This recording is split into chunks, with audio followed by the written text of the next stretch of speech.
Yes, आइए next question को हम रीड कर लेते हैं। क्वेश्चन में उसने लिख कर दिया हुआ है कि from the following information prepare a reconciliation statement. Profit as per profit and loss दिया है उसने, profit as per cost book दिया है, works overhead under charge in cost account है, office overheads under charge in financial account है, transfer fee received, interest and dividend received और interest on debenture paid. Okay, देखिए question को read करने के बाद आइए इसे हम सॉल्व करते हैं। सबसे पहले हम देखें तो उसने दोनों प्रॉफिट दिए हैं, कॉस्ट का भी दिया है, फाइनेंशियल का भी दिया है। तो मुझे तो कॉस्ट का प्रॉफिट चाहिए। जल्दी से देखो क्वेश्चन में कॉस्ट के अकॉर्डिंग प्रॉफिट कितना है। बोले सर कॉस्ट के अकॉर्डिंग जो प्रॉफिट है वो 22,000 है। ये नोट कर दिया मैंने 22,000। ओके, अगला पॉइंट उसने लिखा है works overhead under charge. Under charge मतलब माइनस, तो मैंने यहां लिखा लेस। इसका अमाउंट कौन से कॉलम में लिखूंगा मैं? माइनस के कॉलम में।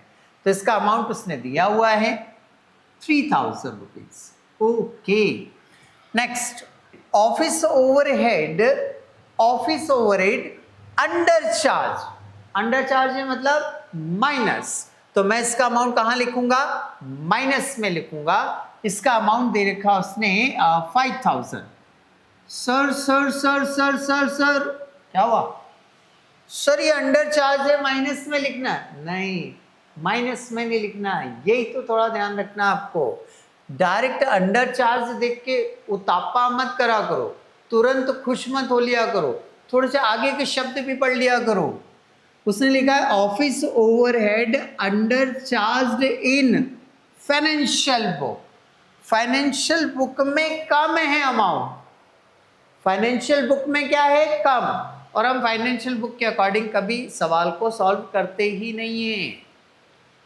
तो फाइनेंशियल बुक में यदि अमाउंट कम है तो फाइनेंशियल बुक से सवाल नहीं करना है हमें, कॉस्ट बुक से करना है। तो फाइनेंशियल बुक में कोई अमाउंट कम है तो कॉस्ट में क्या होगी? ज़्यादा होगी। कॉस्ट में क्या होगी? ज़्यादा होगी। और जब अमाउंट कॉस्ट में ज़्यादा है तो वो ओवर चार्ज हो गया, और ओवर चार्ज है तो कहाँ लिखना है? ऐड में।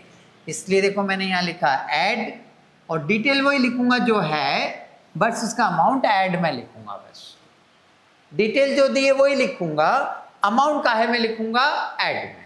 तो इस पॉइंट से हमने क्या सीखा कि अंडर या ओवर चार्ज देख के तुरंत मत लिखा करो, पहले देख लिया करो कि वो अंडर चार्ज कॉस्ट बुक में है या नहीं है, ओवर चार्ज कॉस्ट बुक में है या नहीं है।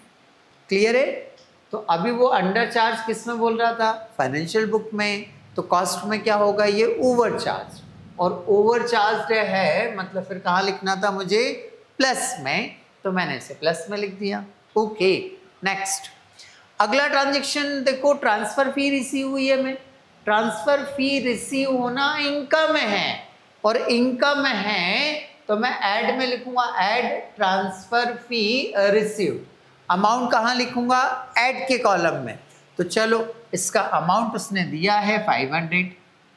नेक्स्ट अगला ट्रांजेक्शन बोल रहा है इंटरेस्ट एंड डिविडेंड रिसीव्ड।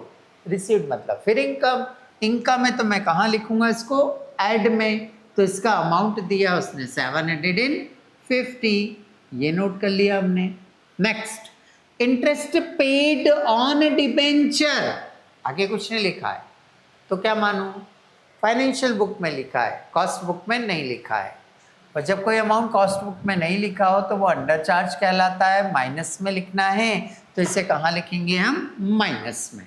इसका अमाउंट उसने दिया है 250 रुपीज़। ओके, हमारे सारे ट्रांजेक्शन हो चुके हैं। अब हमें फटाफट कैलकुलेटर उठा लो, टोटल लगाओ। पहले प्लस वाले कॉलम की टोटल लगाएंगे। प्लस वाले कॉलम की टोटल हो रही है आपकी 28,250 रुपीज़। ओके, माइनस वाले कॉलम की टोटल लगाओ तो माइनस वाले कॉलम की टोटल हो रही है 3,250 बराबर। फिर क्या बोले थे सर? बड़ी टोटल के नीचे छोटी टोटल को लिखकर लेस कर देंगे, ठीक है।